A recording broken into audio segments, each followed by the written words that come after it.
Bienvenidos a este servicio y seguro estoy que Dios nos hablará el día de hoy. ¿Cuántos vinieron porque quieren escuchar a Dios hablar? Sabe que muchos venimos a la iglesia porque estamos muy agradecidos y queremos venir a agradecer al Señor por cada una de sus bendiciones, pero vemos otros también que venimos a la casa del Señor urgidos de una palabra que nos fortalezca, una palabra que nos instruya, una palabra que nos direccione, o simple y sencillamente por una respuesta a una inquietud o una confirmación de Dios ante una situación. Y yo creo que es bueno que consideremos que en la casa del Señor, a través de una predicación, vamos a escuchar una palabra, y yo creo que siempre la vamos a encontrar. Lo que tenemos que hacer es estar atentos a la predicación, como dice Deuteronomio 28, acontecerá que si oyeres, dice atentamente, ahí está el secreto, en estar atento, porque allí es cuando Dios nos va a hablar. He tenido la oportunidad de hablar con algunas personas, conversaciones quizás ordinarias, pero que de pronto la persona te dice: pastor, gracias, porque lo que usted acaba de decir ahorita es la respuesta que yo estaba esperando de Dios, y uno se cuenta. Pero así es Dios, porque Él siempre está escuchando tu oración, Él ve tu corazón y Él está también viendo cómo te da una respuesta a esa inquietud. Y es posible que esta mañana tiene la tuya, también tiene la suya que está en la parte de atrás, porque Él no se ha olvidado de usted y lo que a usted le sucede para Dios es importante. Quiero que me acompañe esta mañana al capítulo 10 del libro de Romanos. Romanos 10, vamos a estar leyendo en su versículo 14. Y después estaremos leyendo el libro de Marcos, capítulo 8, versículo 36 y 37. Romanos 10, 14, ¿qué dice la Escritura? ¿Cómo pues? Romanos 10, 14. ¿Cómo pues invocarán a aquel en el quien no han creído? Dice Pablo. ¿Y cómo creerán en aquel de quien no han oído? ¿Cómo oirán sin haber quien les predique? Son tres preguntas. Regresamos al versículo 14. Son tres preguntas las que vemos planteadas allí, que el apóstol hace a la iglesia con relación a la necesidad de compartir el evangelio con aquellas personas que aún no han conocido a Cristo. Y dice Pablo: ¿cómo ellos invocarán a aquel en el cual ellos aún no han creído? ¿Y cómo creerán en aquel de quien ni siquiera han oído? ¿Y cómo oirán sin haber alguien que les predique? Y usted y yo pensaríamos que la mayoría de personas que conocemos saben quién es Dios. Y yo creo que ellos tienen una idea ligera de quién es Dios, pero desconocen en realidad quién es Dios. Porque si ellos tuvieran una idea más clara de quién es Dios, no dudarían en correr a Dios y encontrar ese refugio que necesitan. No dudarían en correr a Dios en auxilio cuando están en problemas. No dudarían en buscar a Dios cuando hay una necesidad en el hogar. La realidad es la que es, y veamos lo que sucede afuera. ¿Por qué? Porque no le conocen aún. Por eso nosotros tenemos que asegurarnos de dar a conocer a Dios como lo que Él es. Y a través de la enseñanza esta mañana vamos a tratar de proyectar esa idea más clara de una vida real y práctica. Ahora le dije que vayamos al libro de Marcos, capítulo 10, verso 36 y verso 37. Marcos, cuando usted lo haya encontrado, me lo confirma con un amén, y de esa manera todos leemos la palabra del Señor. En su capítulo 8, versículo 36 y 37, Jesús hablando acá y dice: ¿qué aprovecharía el hombre si lograse, dice el Señor, ganar todo el mundo y perdiere su alma? Una pregunta. O sea, como que el mensaje de esta mañana se trata de preguntas. Y el versículo 37 es otra pregunta, ¿verdad? O sea, 5 preguntas para meditar esta mañana. 3 que el apóstol Pablo nos lleva a reflexionar en ello, y 2 que Jesús nos dice. La primera que Jesús dice: ¿de qué le aprovecharía al hombre si ganase todo el mundo y perdiera su alma? Y la segunda pregunta que Jesús nos da en este pensamiento es la siguiente: ¿o qué recompensa dará el hombre por su alma? Entonces esta mañana quiero que meditemos acerca del valor de un alma.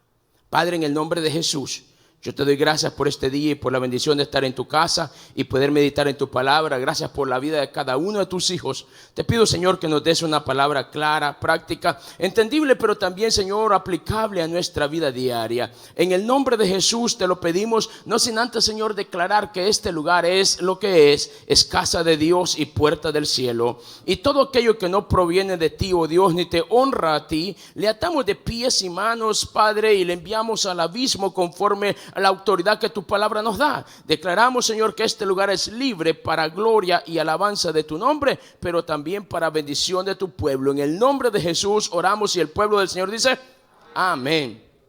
Puede tomar su asiento, mi hermano. El valor de un alma. Cuando nosotros meditamos en los versículos leídos, indiscutiblemente llegaremos a una conclusión, que el contexto de todo esto es la importancia de la predicación. Pero ¿qué es predicar la palabra de Dios?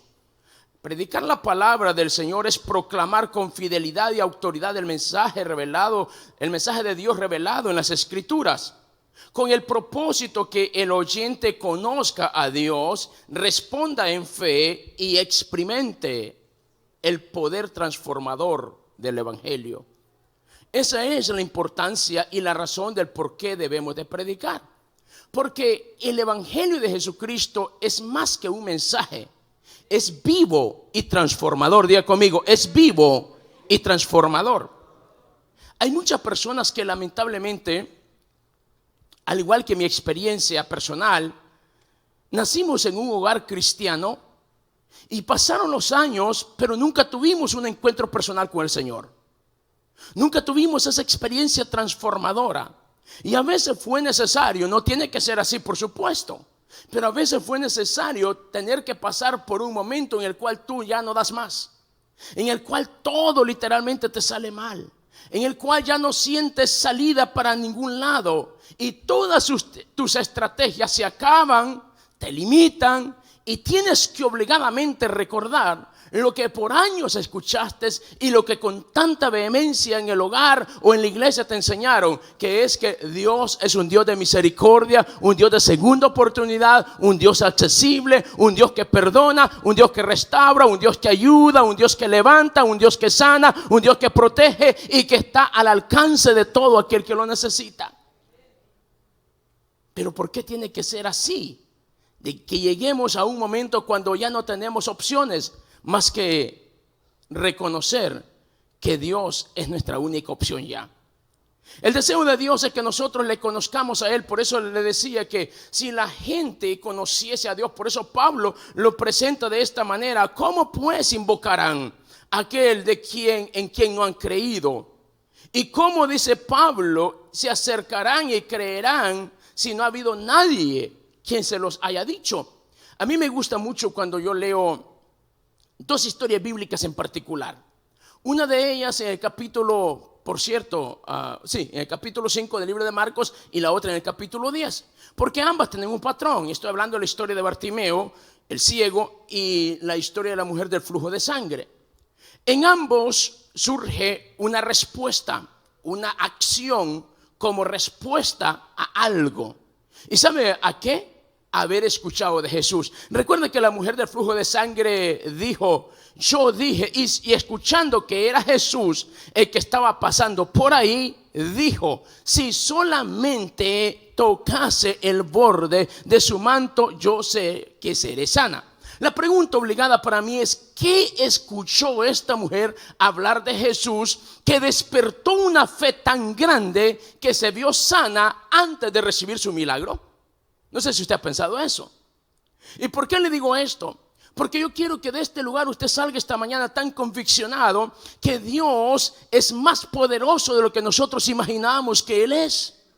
Que es mucho más accesible de lo que hemos imaginado de lo que Él es. Que es mucho más misericordioso de lo que quizás hemos entendido de que Él es.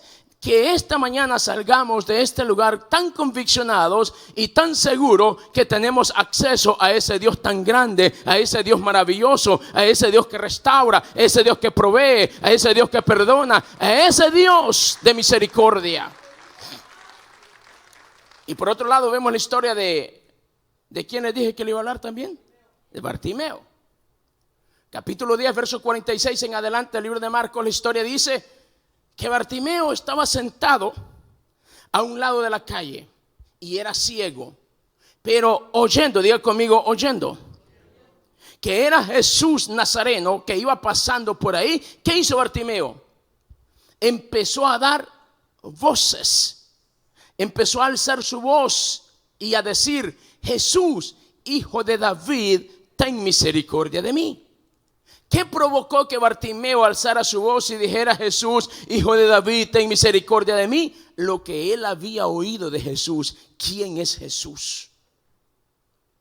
Cuando usted y yo entendemos que Dios es más grande que mi problema, que Dios es más grande que mi amenaza, que Dios es más grande que mi inseguridad, que Dios es más grande que mi temor, que Dios es más grande de todo aquello que se pueda decir hoy o mañana, yo tengo que saber que mi alma estará guardada en Él, porque Él ha prometido estar conmigo y guardarme en el hueco de su mano, y que nada pasará a aquellos en quienes Él confían. Por eso esta mañana yo quiero que usted piense que Dios es un Dios de misericordia, pero también es un Dios todopoderoso.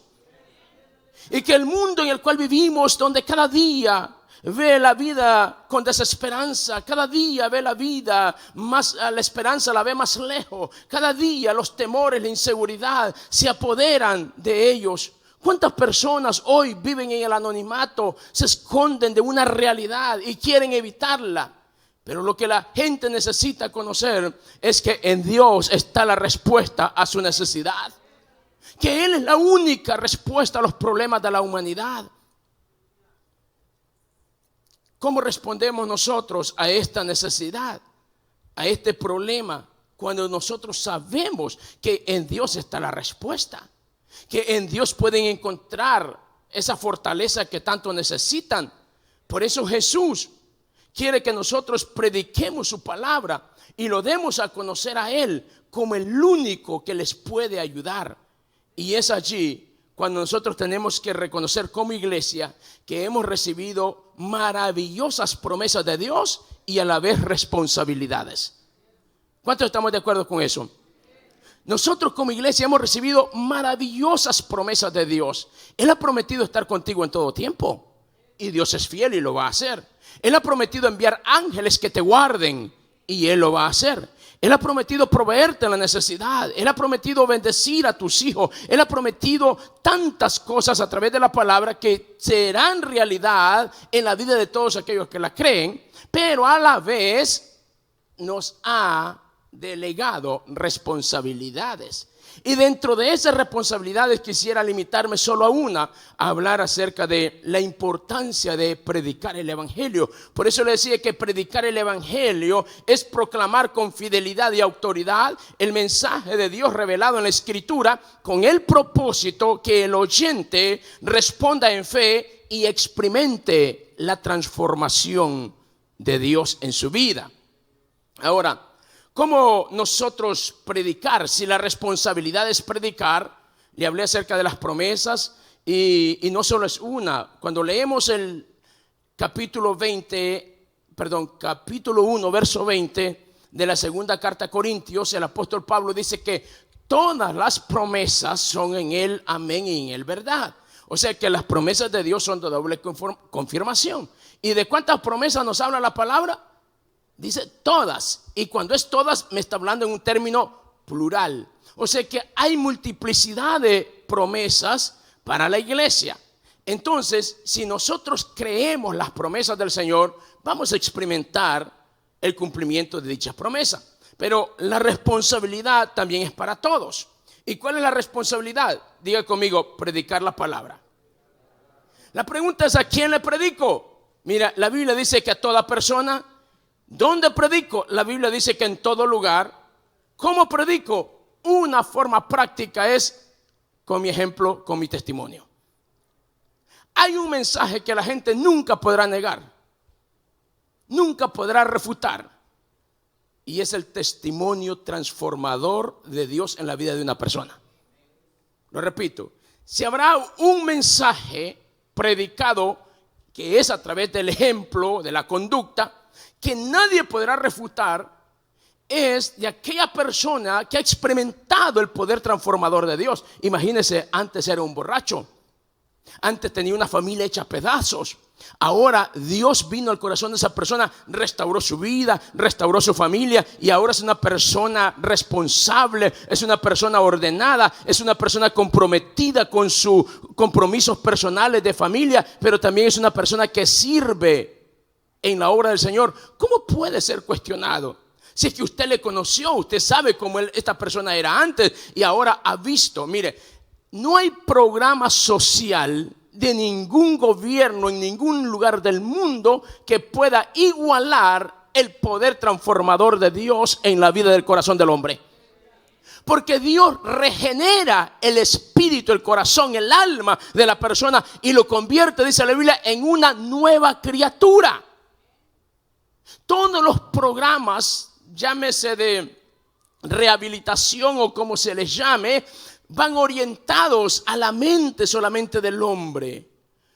Terapias ayudan, por supuesto que ayudan, pero el mensaje del evangelio va también al corazón y lo transforma y lo convierte en una nueva persona, y lo que antes deseaba ahora ya no le hace falta, porque ahora ha conocido algo mayor que se llama Jesucristo de Nazaret, el cual trae plenitud y alegría, gozo y esperanza a la vida del ser humano.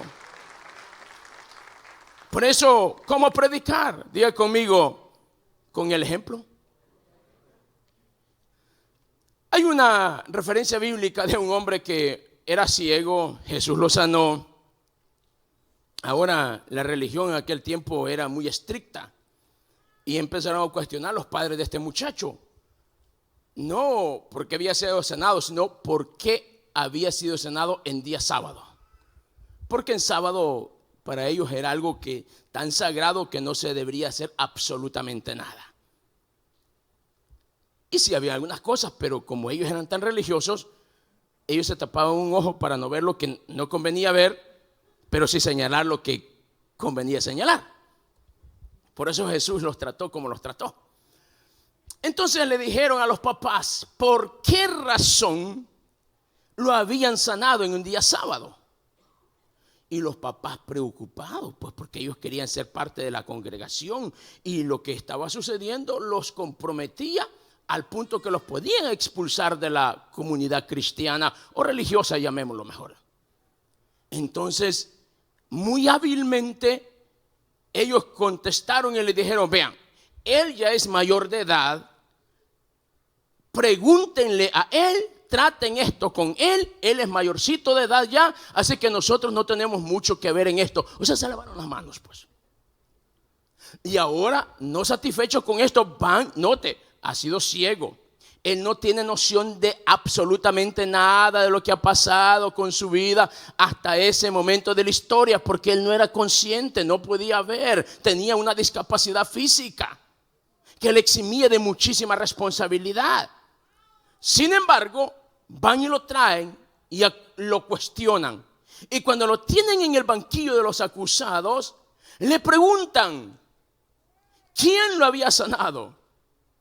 Y entonces, ¿por qué mi día sábado? Este muchacho contestó algo que nos debe de ayudar a nosotros este día. Él les dice, miren, yo no sé quién me sanó, lo único que yo sé que antes era ciego y ahora veo. Mira, yo no sé mucho de estas cuestiones de teología, yo no sé mucho de eso de interpretar, yo desconozco algunos términos, porque hay gente allá afuera que conoce mucho más Biblia que usted y yo juntos.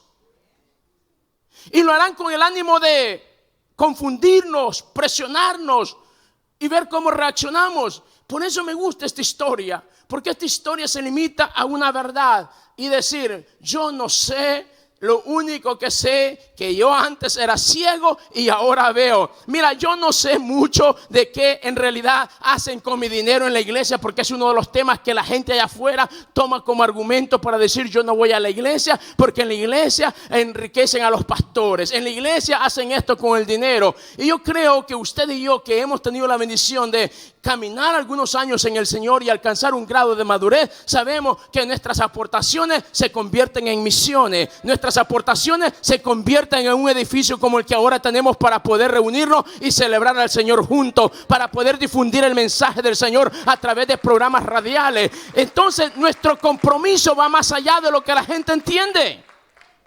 Y entonces a esta gente quizás no tenemos todas las explicaciones, pero podemos decirle con toda seguridad, mira, yo quizás no entiendo mucho de esas cosas y desconozco muchas otras tantas, pero una cosa te puedo decir, yo sé quién era antes y de dónde Dios me sacó. Yo sé lo que era antes y ahora sé quién soy. Por eso habrá algo que la gente nunca podrá refutar, y es el testimonio. ¿Y sabe por qué es importante el testimonio? Cuando leemos la palabra en el libro de Apocalipsis, dice la Biblia que llegarán un grupo de salvados y dirán, ¿y estos quiénes son? Y dirán, estos son los que vienen de la gran tribulación, que por su testimonio fueron salvos. ¿Te das cuenta que el testimonio es algo tan poderoso? ¿Y cuántos de nosotros hemos escuchado cristianos medio sancochados, porque todavía no se han cocinado bien, que dicen, es que no me miras a mí, mira a Cristo? ¿Ha escuchado eso usted? No, eso no es bíblico. La Biblia dice, si tenemos que decir algo con relación a eso, la Biblia dice a través del apóstol Pablo, sed imitadores ¿de quién dice Pablo? De mí, dice Pablo. Véanme cómo yo vivo. Y si quieren saber por qué yo vivo como vivo, porque yo estoy imitando a Cristo, dice Pablo. Entonces el cristiano debe de ser un modelo a seguir para la gente de la sociedad. Entonces, ¿cómo creerán pues? Si hay formas de predicar, y una de las formas de predicar es a través del testimonio, pero también obviamente compartiéndoles, respondiéndole algunas preguntas. O sea que tampoco nos vamos a desentender de esta responsabilidad de crecer en el conocimiento de la palabra para poderles predicar o clarificar algunas dudas que ellos puedan tener. Es que al meditar en estos versículos leídos nos obliga a preguntarnos lo siguiente: ¿qué tan valiosa es un alma? Note lo que Pablo dice y lo leo una vez más. ¿Cómo pues invocarán a aquel en quienes ellos no han creído? ¿Y cómo creerán en quien ellos no han oído? ¿Y cómo oirán si nadie les predica? 3 preguntas. Jesús hace 2 preguntas en Marcos capítulo 8, versos 36 y 37. Y dice, ¿de qué le sirve al hombre que ganase todo el mundo y perdiese su alma? O sea, el Señor está diciendo, hay prioridades en la vida. Y la prioridad debe ser el alma, no tanto lo material. Porque se puede llegar a hacer muchísimo, pero también, dice el Señor, se corre el riesgo de perder el alma por estar enfocado en lo otro. Entonces el Señor dice, ¿de qué le serviría al hombre ganar el mundo y perder su alma? O dice, ¿qué podrá dar a cambio de su alma? ¿Qué puede dar? No hay absolutamente nada que el hombre pueda dar a cambio de la salvación, porque el único que salva es Cristo. Lo único que salva es el sacrificio de Cristo en la cruz del Calvario. Mira, la vida terrenal es relativamente corta. Nosotros no podemos arriesgarnos a vivir una vida descuidada, cuando sabemos que cuántas personas he conocido yo. Y le comparto una historia de un compañero de trabajo que tuve hace muchos años, que fue con su amigo a divertirse durante la noche a una discoteca. Salieron, se llegaron a las 2 y fracción de la mañana, cuando cierran esos lugares, salieron de regreso a casa. Entonces él va conduciendo el vehículo, su amigo va sentado en el asiento del pasajero, y cuando llegan al estacionamiento del apartamento donde ellos vivían, le dice, hey, ya llegamos. Pensaba que iba dormido, y para su sorpresa, su amigo, con quien habían compartido todo ese largo rato durante la noche y parte del camino, ya no respondió, ni cuenta se dio en el momento que partió. O sea, así de frágil es la vida del ser humano. Entonces, bueno fuese que nos mandaran un telegrama. Bueno fuese que nos mandasen un mensaje de texto y nos dijeran en los próximos 5 minutos y tratar de poner a cuenta cada cosa y arreglar nuestra vida con Dios. Pero en realidad en la vida real la vida no es así. La muerte no avisa, viene, nos sorprende, y la mejor forma es estar preparado, porque no importa lo que pase con la muerte se convierte en el cese de las actividades físicas, porque la vida continúa, porque esta es eterna. Entonces nosotros tenemos que saber que no importa en el momento, en el tiempo, cuando la muerte, incluso la forma en la que tengamos que morir, porque no es tanto cómo se muere, sino cómo se resucita. Y yo sé que todos aquellos que han puesto su esperanza y han confesado a Jesucristo como su Señor y Salvador, el día de la resurrección resucitarán gloriosamente para recibir el galardón de lo que ellos un día confesaron.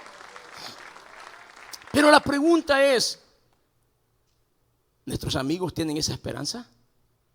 ¿Nuestros familiares tienen, todos nuestros familiares tienen esa esperanza? ¿Nuestros compañeros de trabajo tienen esa esperanza? Y si la respuesta es no, entonces deberíamos de preguntarnos, ¿qué puedo hacer yo para que también ellos tengan esta esperanza? Porque al meditar en estos pasajes le decía que nos obligan a preguntarnos, ¿qué tan valioso es un alma? ¿Cuánto vale un alma para Dios? La pregunta también obligada es, ¿qué valor le estoy dando yo? Jesús, cuando habla con sus discípulos, fue muy claro. Les habló claramente del costo del discipulado, del precio alto a pagar por ser su discípulo. Pero si eso fuera poco, fue aún más claro cuando se refirió al valor del alma. Porque el Señor dejó claro que el servir es importante, pero la salvación es mucho más importante. Por eso dicen, no teman al que les vaya a hacer daño, teman a aquel que tiene la potestad de enviar el alma al infierno. Yo sé que estos no son temas muy populares ni muy emotivos, pero son necesarios. Diga conmigo, son necesarios. ¿Por qué? Porque estos nos llevan a un grado de reflexión y saber que no se trata, pero si yo tengo claro que un día yo voy a partir de esta tierra y yo tengo claro a dónde voy a ir, pero sí debo de decir una verdad y hablar de corazón a corazón esta mañana, abrir mi corazón y decirle, me preocupan muchas cosas. Pregúnteme, ¿qué le preocupa, pastor? Que no toda mi familia le está sirviendo al Señor. Que no todos los amigos a quienes estimo mucho están sirviéndole al Señor. Y eso a mí me duele, por una razón, porque yo sé de que sé que el día que alguien muere sin Cristo, no hay purgatorio. No hay una escala para llegar de la vida terrenal al infierno. Jesús lo dijo a aquel hombre que en la cruz, en el momento final, cuando está siendo crucificado, le dijo, ten misericordia de mí cuando vengas en tu reino. Y Jesús le contestó y le dijo, hoy mismo. ¿Cuándo? Entonces no hay parada, no hay escala, no hay purgatorio. Hoy mismo estarás conmigo. O sea, ¿por qué? Porque reconoció que Él era el justo, el santo. De igual manera a aquellos que mueren sin Cristo. Dice la Biblia, capítulo 16 del libro de Lucas, que murió este hombre y que abrió sus ojos en el infierno y pudo ver, o sea, los 5 sentidos están intactos, pudo sentir, pudo pensar.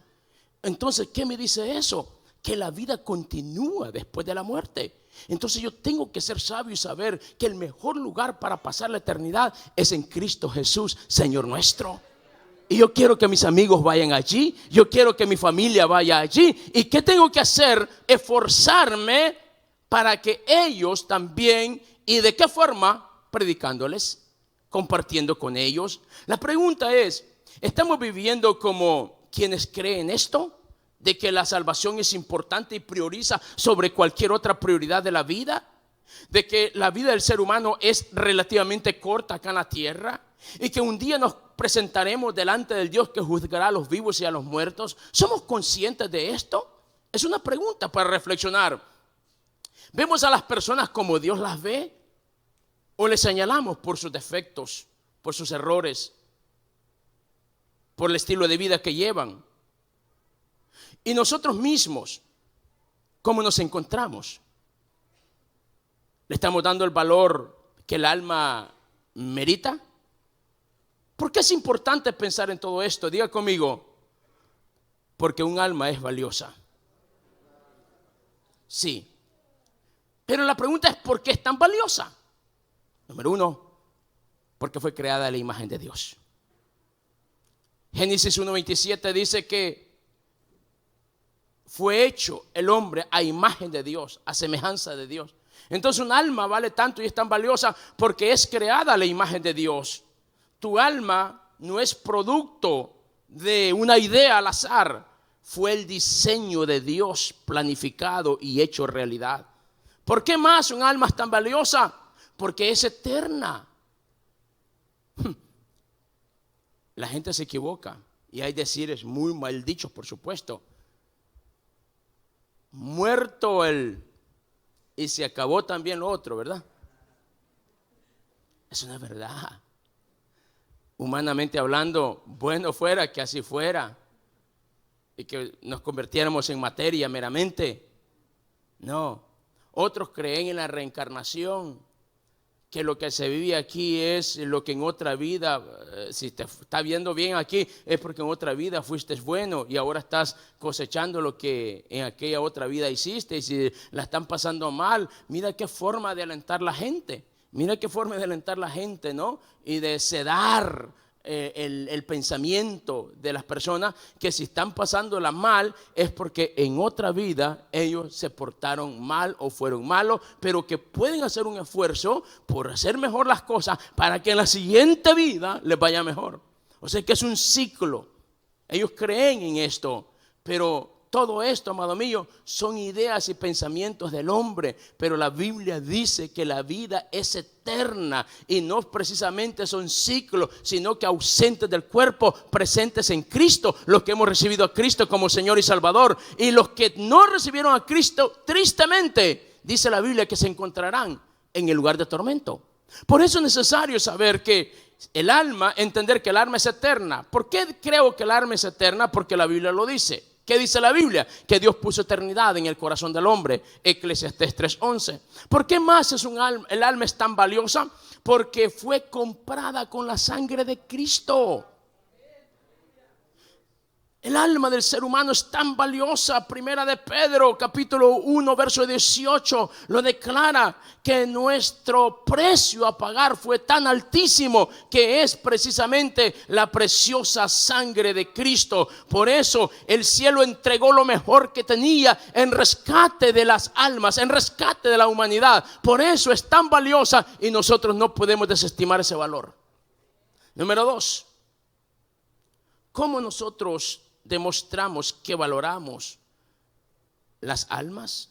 De la forma como los vemos. ¿Cómo vemos a las personas nosotros? ¿Por lo que hacen o por lo que ellas son? Jesús nos dice, Mateo capítulo 9, verso 35 en adelante, que al ver las multitudes, ¿qué pasó? ¿Alguien se sabe ese versículo? Mateo 9, 35. Que al ver las multitudes, Jesús tuvo, diga conmigo, compasión. Jesús ve a la gente con ojos de compasión. La pregunta es, ¿cómo vemos a la gente nosotros? ¿Las tratamos por la forma como nos trataron? ¿Por lo que nos hicieron? ¿Por su comportamiento? Debemos de aprender a ver con los lentes espirituales, con los ojos del Señor, y a ver la gente con compasión.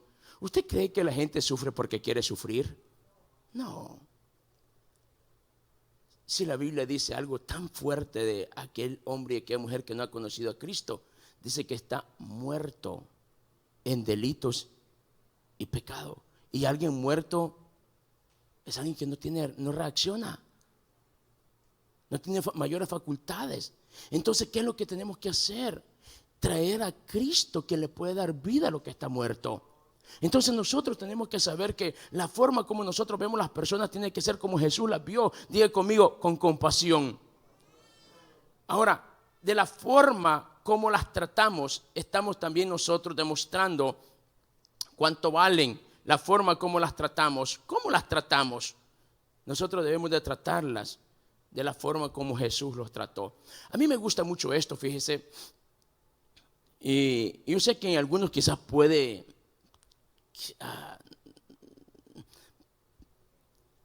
experimentar que el peso de la balanza gire donde no esperaba.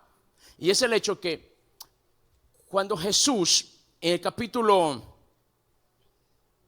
10 de Lucas, si no mal recuerdo, la historia de Zaqueo. Zaqueo era un pecador. Y Jesús fue y se sentó, y no solo una vez, en varias ocasiones fue y estuvo en la casa de los pecadores. Y de acuerdo al criterio religioso de aquel entonces, esto era un pecado. No podía usted acercarse o estar en casa donde había gente pecadora. Pero Jesús lo hizo. Y una de las cosas que me llama la atención es que Jesús dijo: hoy ha llegado la salvación a esta casa.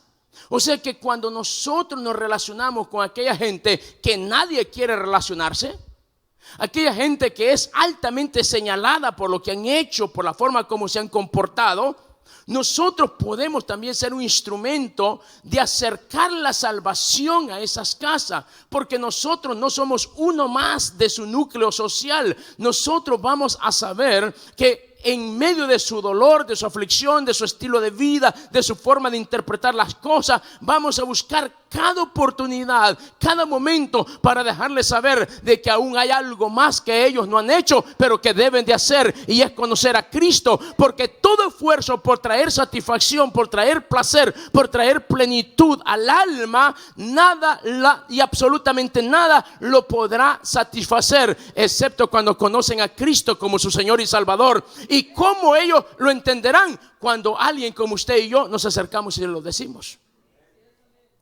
Hay gente que tristemente, por la forma como ellos viven y se comportan, nadie se quiere relacionar con ellos. Recuerdo la historia de una predicación del profeta Ronnie Oliveira. Cuando él va justamente a predicar, el Señor le habla y le dice: marca este número de teléfono. Y él está en Estados Unidos predicando, y este número de teléfono es un área de una región de México. Y llama. Y esta persona que recibe la llamada estaba tomándose unas selfies en el momento que se iba a quitar la vida, para que quedara grabado de la forma que se había suicidado. Y cuando él tiene el teléfono así para tomarse, entra una llamada. Y él se quedó viendo y se le hizo raro que no conocía el número. Dijo: ¿quién será? Y se toma el tiempo para contestar. Claro, él solo llamó y puso el teléfono y siguió en la predicación. Y en el momento de la predicación lo que él estaba diciendo es: Dios no ha terminado todavía contigo. Dios tiene una nueva oportunidad. Lo que tú necesitas es conocer que tu vida, tu existencia no es casualidad, sino parte de un propósito. Y si estás pasando por donde estás pasando, es porque todavía no has conocido el propósito de Dios para con tu vida. Y en ese momento la persona cambió de padecer. Y como quedó registrado el teléfono en el cual le llamó, él entonces se comunicó y le compartió el testimonio. Lo que te quiero decir es que Dios suele usar formas, de una forma quizás un tanto inexplicable, por amor a la humanidad. Y si Dios te permitió conocer a esa persona, es para que le hables de Cristo, es para que le hables de Cristo, es para que le digas: no todo está perdido, aún hay esperanza. Jesús es la esperanza de la humanidad. ¿Cómo estamos viendo a la gente? Otra forma como nosotros reflejamos cuánto vale un alma para nosotros es la forma como oramos por ellas.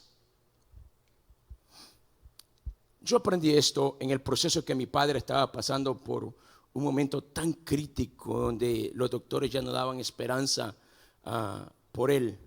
Médicamente ya no había nada que hacer. Y uno ha agotado honestamente todas sus energías y uno pues se abandonó ya en las manos del Señor. O sea, aquí es lo que Dios decida hacer. Nosotros simple y sencillamente, esa es una postura, que Dios tenga misericordia, claro, clamábamos. Pero un día que estábamos en ese cuarto de hospital, yo escuché orar a una persona que estaba con nosotros, familiar nuestra, de la forma como oró. Y yo me di cuenta de algo. Cuando tu petición tiene nombre y apellido, ora diferente. Repito, cuando tu petición tiene nombre y apellido, tú oras diferente. ¿A qué me refiero cuando digo que mi petición debe tener nombre y apellido? Es cuando yo conozco a esa persona y sé lo que está pasando con ella. Yo no puedo orar como cualquier otra oración y decir, Señor, tú sabes lo que está pasando, ayúdalo por favor. No, mi forma de orar cambia. Ahora yo no solo oro, ahora clamo, ahora intercedo, ahora invoco a Dios mismo para que tenga misericordia. Y es lo que Dios quiere que como iglesia hagamos, que oremos de una forma diferente, porque en la oración se desatan ligaduras, en la oración se rompen cadenas, en la oración vamos a ver la gloria de Dios, en la oración va a haber liberación, en la oración va a haber un poder sobrenatural de Dios que va a libertar al cautivo y que va a transformar el corazón de aquella persona que aún no le ha conocido. Por eso la iglesia debe de orar con lágrimas hasta no ver el poder de Dios transformando el alma de esa persona por la cual oramos. Número 3, la condición del alma sin Cristo, ¿cómo es? Y con este punto terminaré, y si usted quiere, le invito a que se quede el segundo sermón a las 10:45 y estaremos hablando otros puntos puntuales que deben de hacernos reflexionar sobre cómo nosotros hemos vivido la vida ante la necesidad y el dolor ajeno. La condición de un alma sin Cristo, ¿cómo es? La palabra dice que sin Cristo las personas están muertos. No dice que están dormidos, dice que están ¿cómo? Muertos. ¿Por qué? Por causa del pecado.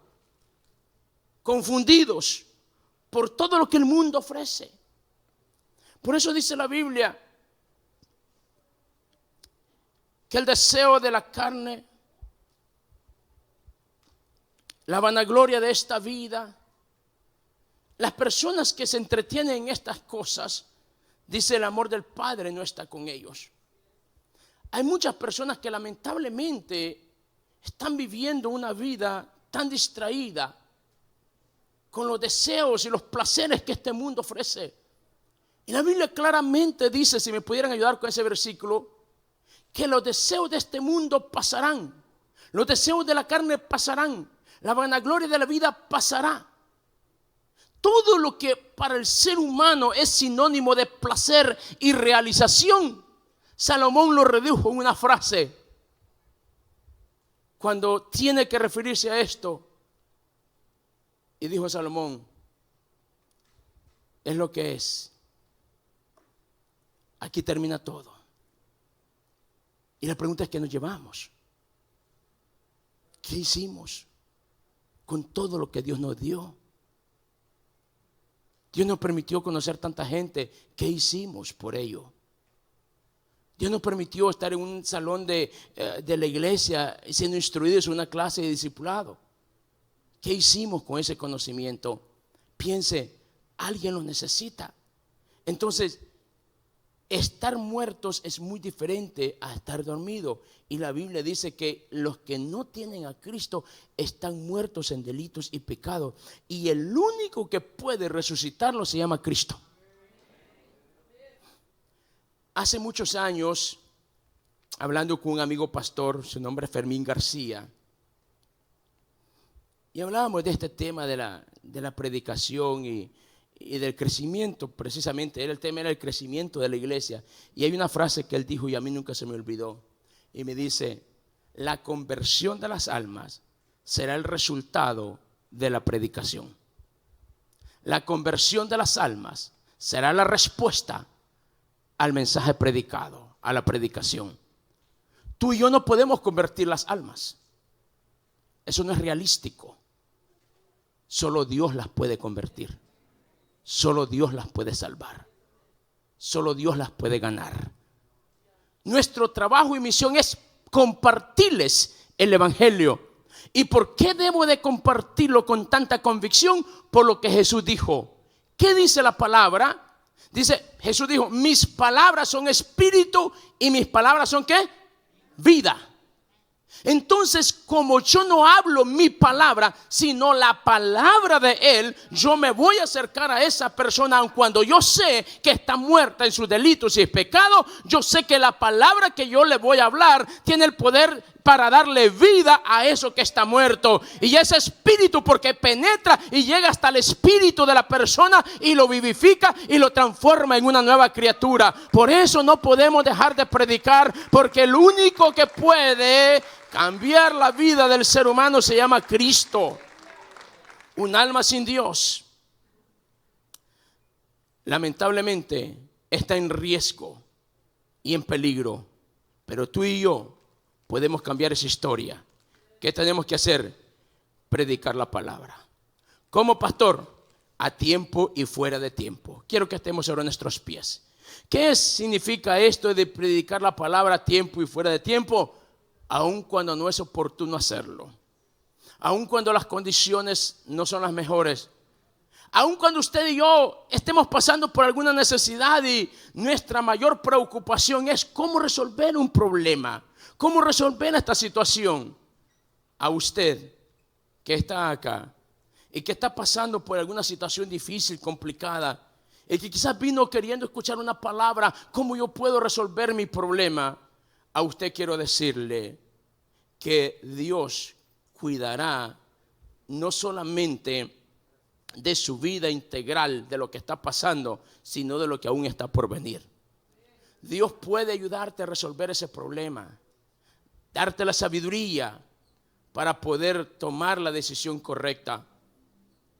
Hay personas que lamentablemente creen que lo que están viviendo es la consecuencia de sus errores del pasado y que la sombra del pasado aún lo sigue persiguiendo. Si usted recibió a Cristo como Señor y Salvador ya, no se deje engañar por el enemigo, el cual es experto en engañar. Es más, es la especialidad de él, el engaño. Entonces no se deje engañar. Si usted ya le pidió perdón a Jesús por sus pecados, la Biblia dice que ninguna condenación hay para los que están en Cristo. Entonces usted tiene que saber que la gracia del Señor es mayor que la culpa de su pasado. Entonces vea su vida y vea su futuro prometedor, con esperanza, porque ya no hay ninguna condenación. Tu pasado no te define. Tú no eres lo que hiciste, tú eres lo que Dios ha hecho en tu vida. Por eso no puedes aferrarte a eso ni creerlo. También tienes que saber que lo que estás pasando hoy por hoy es momentáneo y que la victoria de tu futuro será mayor que la prueba de tu presente. Por eso vive la vida con fe, creyéndole al Señor. No dejes de congregarte, no dejes de compartir con otros. Sigue haciendo lo que Dios te ha llamado a hacer y sigue creyendo que el milagro está por llegar. Las aflicciones del tiempo presente, dice la palabra, no se comparan con lo que Dios está por hacer. O sea que lo que estás viviendo ahora no es tu final. Hay una gloria eterna que espera por ti. Hay una respuesta de Dios en camino para tu vida. Hay lágrimas que estás derramando, sí, pero solo serán semillas que germinarán y se convertirán en un testimonio del día de mañana. Por eso yo tengo que saber que con Dios nunca se pierde, con Dios siempre se gana, con Dios siempre tendrá un motivo por qué celebrar y por qué levantar mis manos y saber que mi mayor victoria aún no la he vivido. Mi mayor victoria está por suceder.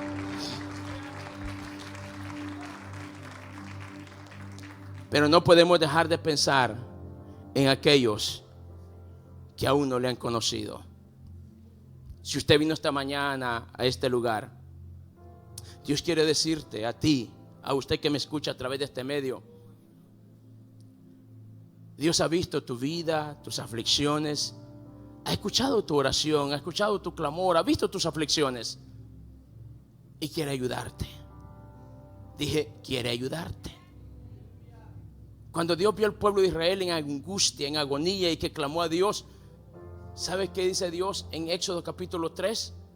Habló con Moisés y le dice: he visto a mi pueblo, he visto lo que le ha sucedido, he visto la causa que lo llevó acá, pero me gusta lo que también dice la Escritura: pero he decidido. ¿Qué hizo Dios?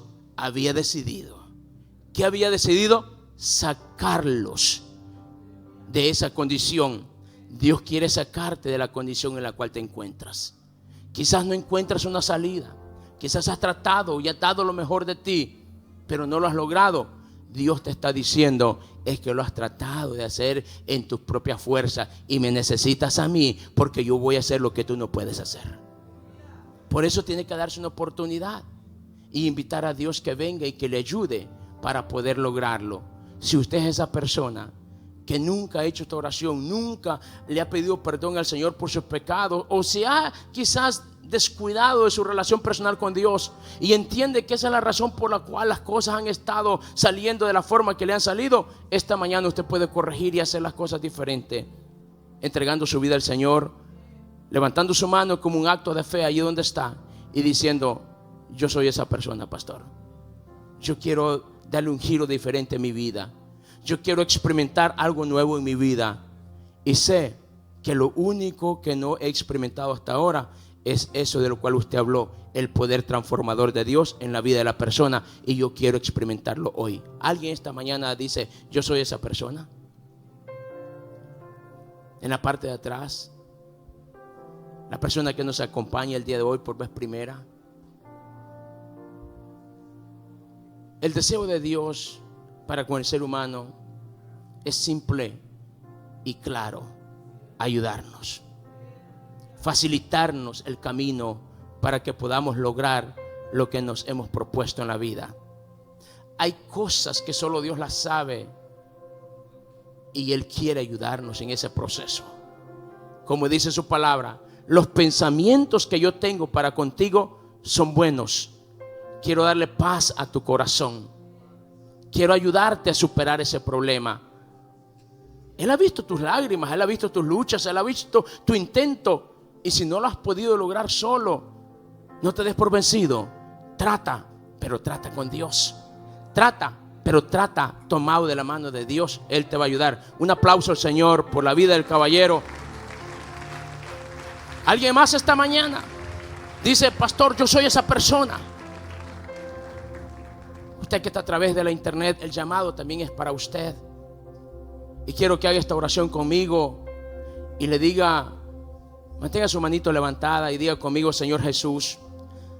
¿Qué le parece si la iglesia nos unimos también y le decimos: Señor Jesús, yo te doy gracias por amarme a pesar de mis errores. Perdóname, Señor, por cada uno de mis pecados. Escribe mi nombre en el libro de la vida. A partir de hoy seré diferente, porque mi vida estará segura en ti. En el nombre de Jesús, gracias, Señor, por perdonarme y recibirme tal cual soy. Amén y amén. Le damos un aplauso fuerte al Señor esta mañana.